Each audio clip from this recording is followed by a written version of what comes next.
नमस्कार, मैं हूं तनिष्का चौरसिया और आप देख रहे हैं एलआर न्यूज। चलिए जानते हैं कुछ खास खबरें। केंद्रीय वित्त मंत्री श्रीमती निर्मला सीतारमण जी ने आज देश की संसद में देश का 2025-26 का आम बजट प्रस्तुत किया है। यह आम बजट विकसित भारत के संकल्प को साकार करने के लिए उठाए गए ठोस कदमों की एक आधारशिला है। प्रधानमंत्री जी ने ज्ञान का बजट बताकर 4 अक्षरों में से परिभाषित किया है।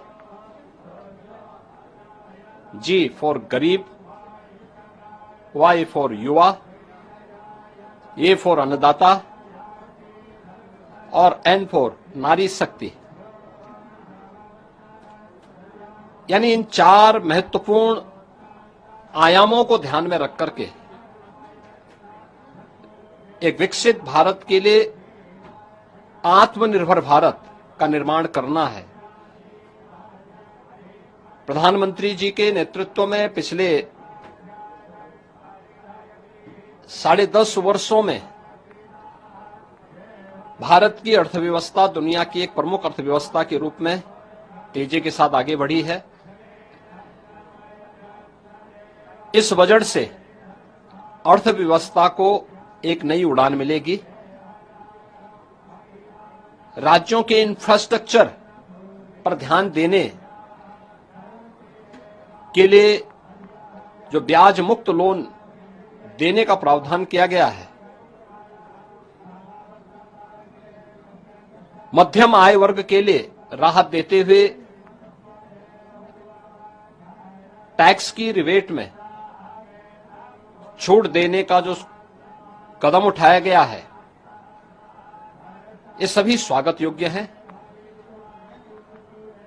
मछुआरों के लिए स्पेशल इकोनॉमिक जोन, डेयरी और मत्स्य पालन के लिए 5 लाख तक कर्ज, सस्ते ब्याज पर किसानों को कर्ज, कपास प्रोडक्शन मिशन, सब्जी फल की पैदावार बढ़ाने पर बल और आंगनबाड़ी 2 प्रोग्राम के ऐलान की घोषणा गरीबों को, किसानों को और महिलाओं के लिए अत्यंत लाभकारी साबित होंगे। सबसे अच्छी बात है कि आदरणीय प्रधानमंत्री जी के नेतृत्व में यह सरकार सर्व समाज के साथ ही समाज के अंतिम पायदान पर बैठे हुए व्यक्ति के बारे में पूरी प्रतिबद्धता के साथ कार्य कर रही है। अगले 5 वर्ष में 5 लाख महिलाओं, अनुसूचित जाति और जनजाति को 2 करोड़ तक की टर्म लोन देने के लिए एक नई योजना को प्रारंभ करने का प्रस्ताव, जिज्ञासा, नवाचार और युवा मस्तिष्क के लिए वैज्ञानिक सोच बढ़ाने की दिशा से अगले 5 वर्षों में 50,000 अटल टिंकरिंग लैब की स्थापना, ग्रामीण क्षेत्र के सभी सेकेंडरी स्कूलों और प्राथमिक स्वास्थ्य केंद्रों में ब्रॉडबैंड कनेक्टिविटी उपलब्ध करवाने, ये सभी महत्वपूर्ण कदम हैं। आगामी 3 वर्ष में सभी जिला अस्पतालों में डे केयर कैंसर सेंटर की स्थापना करने की घोषणा। उत्तर प्रदेश जैसे राज्य को इसका सर्वाधिक लाभ मिलने वाला है। Centre of excellence of skilling, the centre of excellence in artificial intelligence for education की स्थापना से हमारे युवाओं को एक वैश्विक पहचान मिलेगी। अन्नदाता किसानों के लिए प्रधानमंत्री धन धान्य की योजना की घोषणा का हम स्वागत करते हैं। इस योजना से देश के करीब 1.25 करोड़ किसान लाभान्वित होंगे। निश्चित रूप से इस योजना का किसान सबसे बड़ा लाभार्थी बनेगा और उत्तर प्रदेश इससे सर्वाधिक लाभान्वित होने वाला राज्य होगा।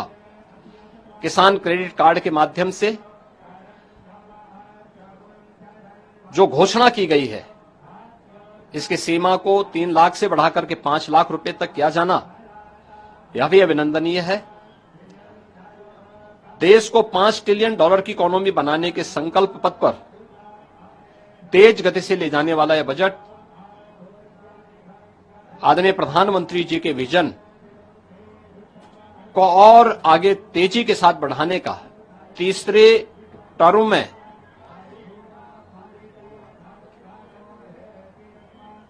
इस 3 गुना स्पीड को प्रदर्शित करता है। मैं इसके लिए आदरणीय प्रधानमंत्री जी का हृदय से अभिनंदन करता हूं, केंद्रीय वित्त मंत्री को धन्यवाद देता हूं और मुझे पूरा विश्वास है कि समाज का हर तबका इस युगांतरकारी विकसित भारत के संकल्पों को पूरा करने वाले बजट का स्वागत करेगा, अभिनंदन करेगा।